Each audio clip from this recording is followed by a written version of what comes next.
Today, I'll tell you a story that will change the course of your life. This is the story of a rich Scotsman who was once curious to find out what were the habits and the attitudes of the most successful people.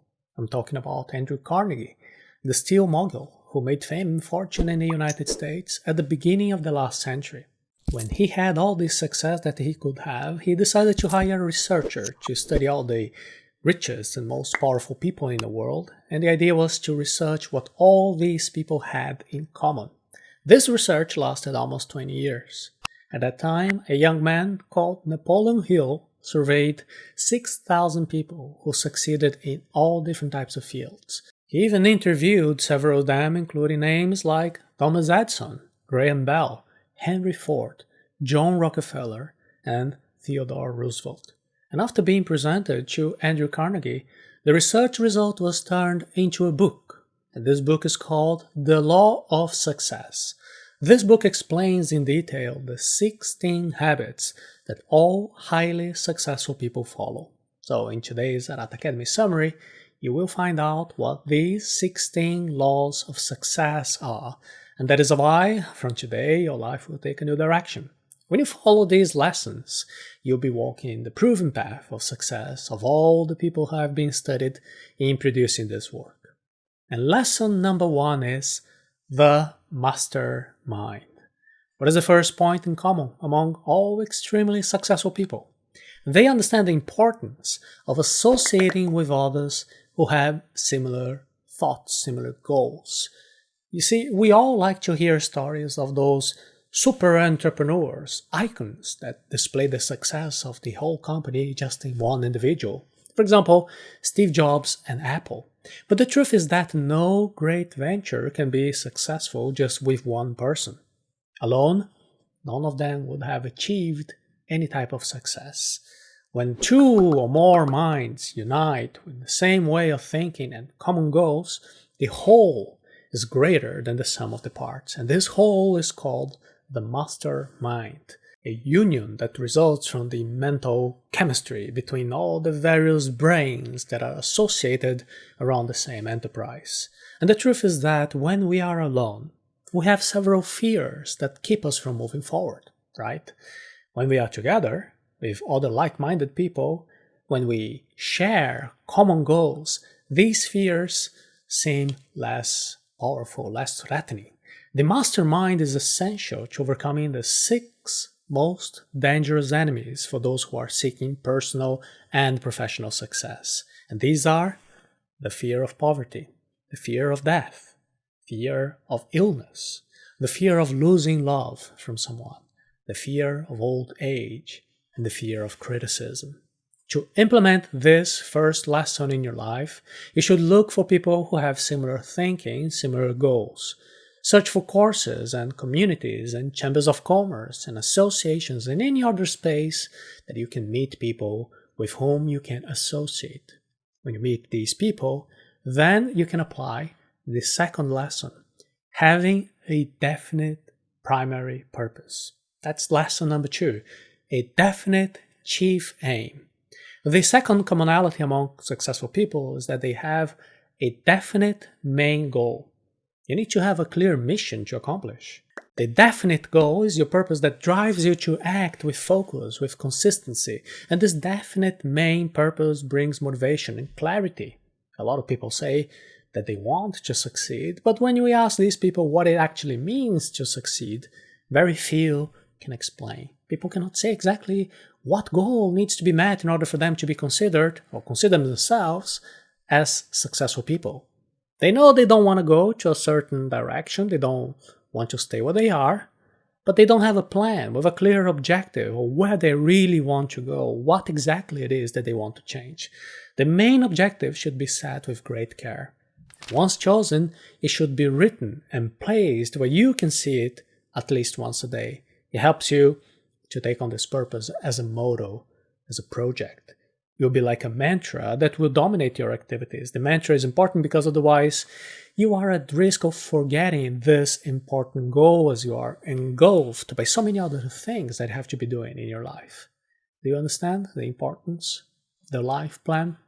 without having clearly defined main purpose in a well-built logical life plan, it is very likely that you will forget to accomplish certain things. You're not going to be able to accomplish great things. That is why most people are in mediocrity. Mediocrity is not an insult, by the way. Mediocrity simply means being average, not standing out at all. So we go now to lesson number 3, which is self-confidence.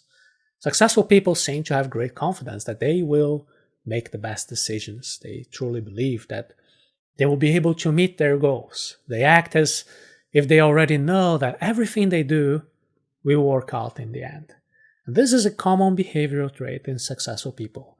People who are great achievers, they often show great confidence in their own potential. Even if they're not going to solve the problem themselves, they know they can call other people to solve those problems. The truth is that these great people, they also have their own insecurities, just like all of us. The difference is that they can act even despite these insecurities. They demonstrate a confidence in themselves that can inspire others around them. Self-confidence is essential for anyone who wants to do something, to do something great. After all, you wouldn't trust somebody who doesn't display security, confidence before you join forces with them and go to some new venture with them, a business venture. What type of a customer would buy something from somebody who has a lot of self-doubts? Which employee would follow a leader who does not have confidence in their own decisions? One way to train this self-confidence is simply by start practicing that confidence in yourself as if it were a habit. And just like any other habit, you can and you should accomplish this sequence of habit creation step by step. I've already talked about this so many other times in our Arata Academy materials. You can take a look in our YouTube channel. Now, let's go to lesson number 4, which is the habit of saving. The 4th lesson of successful people is the habit of saving. Living below your means is essential so you don't become a slave to debt, a slave to work. Of course, with the exception of the heirs of great fortunes, most people begin their journey to enrichment from virtually zero.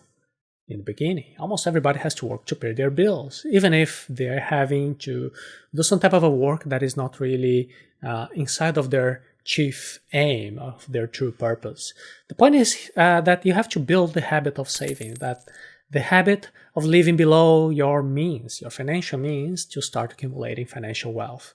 This equity may be invested in your own definite goal or in financial investments. And this is how you can generate passive income for your future freedom. Successful people know that they can control their finances.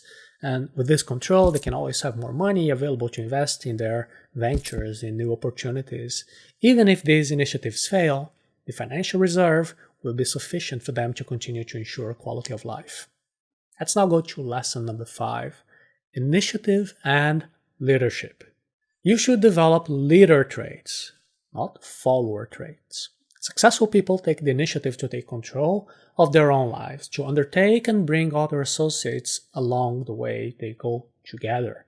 Even people who are not natural-born leaders eventually develop the qualities that make a good leader. This skill develops itself as you overcome the obstacles that come your way. You need to show leadership to get others to work with you on their own initiative, or even to convince other people to buy your own products, your services. Lesson number 6 is imagination. Lesson 6 shows the importance of imagination for the realization of the great endeavors. We can understand the importance of the imagination in 2 ways. The first way is when great leaders imagine their accomplishments first in their minds, and then they bring those accomplishments from the world of the ideas to the actual concrete world. They create a vision for the future, and then they set concrete goals to make that vision a reality, just like we teach in our course, Planning Your Life. The second way is to think outside of the box, to figure out innovative solutions to the problems that naturally arise when we are trying to meet our life goals. The greatest entrepreneurs often have to use their imagination to think of a business that didn't exist, to create a solution that no one else had thought of before, to create new things. And to practice using imagination, you have to force yourself to change. Try new routines, try new actions, new thoughts. Don't be afraid to experiment new things.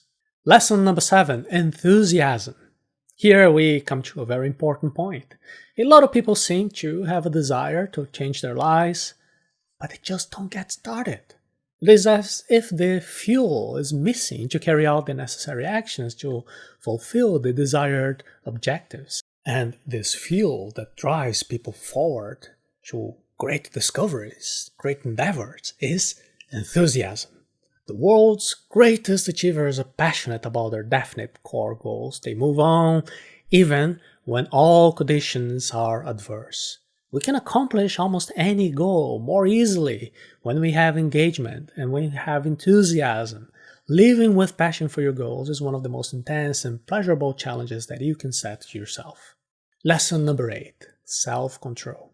Self-control is the ability to maintain discipline, to continue acting on your schedule. And we move on even when the temptations of life arise, even when we are feeling lazy, even when it is hard, even when we want to quit. If we think about it, the 8th lesson on self-control is very well aligned with the 5th lesson on leadership. After all, having self-control means being your own leader. It is thinking long-term, assessing the consequences of each action, having the exact idea of everything that you do is either bringing you closer to your goal or further away from your definite purpose. Self-control is also important in resisting worldly temptations and altered states of consciousness. For example, drunkenness is an altered state of consciousness that can destroy any life planning. In addition to damaging your own plans, it can also disrupt the lives of those who are near you. So you need to be clear that usually the person who makes the plan is also not the same person who has to implement, to follow the plan. If you've ever done any type of a life planning, particularly those New Year resolutions, you know that. You know that yourself that writes the plan is full of good intentions. That's not the same self that has to later perform the actions in facing the natural problems of life. Just to give you a well-known example, think of somebody who wants to lose weight. This person sets up a healthy diet, sets a goal to lose a certain number of kilos, and when making that plan, that person is in a particular emotional state, excited to lose weight. But this person later has to be implementing the plan. They need self-control to persist, even when times are hard. Even when you are in a social event, when you're tired, when you're facing that tasty food that's a little bit fattening. Without self-control, planning can be hardly accomplished. Not being a slave to temptations or altered states of consciousness is an essential step for anybody who wants to be in charge of their lives. Now, lesson number 9 is the habit of doing more than paid for. There are 2 types of people in life who cannot succeed. The people who don't do what is asked, and the people who only do what is asked. Do you want to stand out in your field? So you need to create the healthy habit of walking the extra mile, always doing more than you were asked, always doing more than you're required to do, while doing more than what you've been paid to do. Otherwise, you're going to be an average person, just like everybody else. That's mediocrity. The more unique, the more rare you can be as a person, as an individual, the more valued you will be. It's difficult to find people who do what is asked, and finding people who do more than it is asked, that is extremely rare. Rare items in the market tend to be well paid, better paid. By doing more than you have been paid for, you're going to later have more money, you're going to accelerate your growth, you're going to become an inspiration to other people. People around you will see you as a person who is clearly above average. Lesson number 10, pleasing personality. Business is a direct result of human interactions, and leadership requires human interaction. Selling also requires that you interact with other human beings, and every human interaction is easier to do when you have a pleasing personality. So, cultivating a pleasing personality is being a nice person, a friendly person, a well-presented person. We're not talking about beauty standards. We're talking about behaviors that make you more pleasant, make you an inspiring companionship for other people. There are people who don't care at all about being nice. Well, it is okay in case you're not interested to be successful. However, if you want to take your career to higher levels, then you must become a pleasant person. It is no use just being technically competent. It also is important to be, in addition to technically competent, also pleasant. Many of the previous lessons help you to cultivate an attractive personality by having focus, self-confidence, financial education, initiative, leadership and enthusiasm, and self-control. These are all admirable traits. Those with these characteristics can usually convey a pleasant personality, and this personality becomes even more attractive when it's coupled with other qualities such as being humble, having compassion, empathy, and good manners. Lesson 11. Accurate thought. The 11th lesson talks about the common characteristic that great leaders have of thinking accurately. Although they have imagination as one of their traits, they are not the type of people who are lost in daydreaming or delusions whenever they have to act, whenever they have to solve problems. And thinking accurately also helps us to nurture the desire to fulfill our definite primary goal. We should learn to direct our thoughts only to the right subjects, to the right facts and information. We want to focus on the thoughts that will somehow bring us closer to our definite main goal. The idea is to reason deductively based only on proven facts. When I'm talking about facts, they are of real importance. They're really useful to us in a certain way. It is to use the numbers and statistics and methods whenever it's necessary. It is focusing on what is proven to work, sometimes in a very pragmatic way. And this focus takes us to the next level, which is lesson 12 of concentration. Many people suffer from attention deficit disorders. New technologies and their multitasking processes, they give us a lot of information, and therefore we split our attention in multiple places. The result is poor work, lack of focus, a sense of information overload, and a great sense of frustration. The way out here is to train one's mind for concentration, increase your clarity on what is the next step to bring you closer to your definite goal. Use meditation techniques if necessary, the habit of dealing with one thing per time, with full attention. Lesson number 13, cooperation. We want to associate with like-minded people to form a mastermind. Moreover, we must understand that cooperation is the best way for personal and collective fulfillment. This includes seeing competitors only as other participants, other components in the market, not as enemies. It means looking at employees and seeing them not as mere employees, but as people who we're collaborating with, people who are together to make the dream come true. Cooperation must take place at all levels. Don't just think about your self-interest. To be successful, you must also think about the welfare of all the people with whom you relate to. Now, lesson 14 is failure. Yes.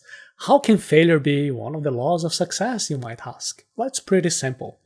All people who have conquered a great achievement in life, they have failed multiple times before.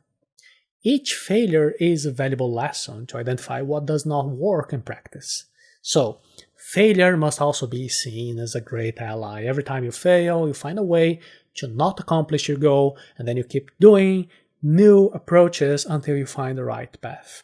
How many times would you let your child fall before giving up teaching them to walk? You'd have to allow the child to fall a few times so that one day the child would be able to walk on his own feet, on her own feet. You must fail as many times as necessary until you learn the path to success. Lesson 15, tolerance. Coping with failure requires a good deal of tolerance and patience. After all, we all have to deal with life's adversities, with other people's limitations, also our own limitations. You may have realized that there is no one in the world who can have everything under control, because things that we want, they will not happen. Things that we do not want, they will happen. So the key here is to go and just forget about the idea of wanting to control everything, to have the tolerance to hit and miss until you get to where you want. You have to move on. Enjoy the entire journey, not just the accomplishment of your main goal. Do not condition your happiness only at the moment of achievement of your goals. This is condemning yourself to an entire sad life. As the road ahead will be very long, you need to be able to appreciate and enjoy each step of your journey. And finally, here is lesson 16. It is the golden rule. The golden rule, what is that? The golden rule is to do to others what you would like them to do to yourself. This lesson is used in many different religions and philosophies across the world. The golden rule, if it would be really taken seriously by the majority of people, we would be in a much better world. You must understand that we are all one interdependent network, and thus the idea of self as a distinct being, independent thing, it is an illusion. This realization will assist you to release yourself from many limiting beliefs. Treating other people as you would treat yourself is an important step towards this type of understanding. By applying the golden rule, you get better partners, better employees, better customers. You become someone who really cares about others. And this is essential for associations, for leadership, and even sales. A plan to apply the 16 laws of success in your life. So far we've seen that there are 16 laws that all successful people follow to achieve great things in their lives. Let's revise each one of them. 1. Association with other like-minded people. 2. Setting a chief definite aim. 3. Self-confidence. 4. The habit of saving. 5. Initiative and leadership. 6. Imagination. 7. Enthusiasm. 8. Self-control. 9. The habit of doing more than paid for. 10. A pleasing personality. 11. Think accurately. 12. Concentration. 13. Cooperation. 14. Deal well with failure. 15. Tolerance. 16. The golden rule. Doing to others what you would want done to yourself. And the question now is, what will you do with all this knowledge? How are you going to put this into practice? Which of these 16 characteristics do you already have in your life, and which ones do you need to improve and work better? The Law of Success is a book from 1928, but with lessons that are very current. And that is why I want to invite you to make a plan to acquire these 16 characteristics, to put in your own life all these habits and these attitudes of the successful people. With them, you can finally fulfill your potential and become the person you ultimately want to be. If you really paid attention, you understood the importance of creating a life plan. The life plan is important because it is a tool to help you to develop a vision of the future you want for yourself. In addition, the life plan transforms this vision into a chief primary aim, into goals, actions, practical habits to bring all this vision to become true in the real world. But it's no use just having a plan. You also need to transform your mindset for the better. You need to develop through enthusiasm to pursue your dreams. You need self-control to act consistently until you reach your goals. And knowing how to deal with failure and tolerating your own mistakes is crucial. If you agree with these conclusions, now I invite you to get to know the Planning Your Life course by taking a special lesson on how to discover your highest personal values. To see the class, you can go to arata.se/planning your life, and then you can start today to draw a life plan that will make your dreams come true.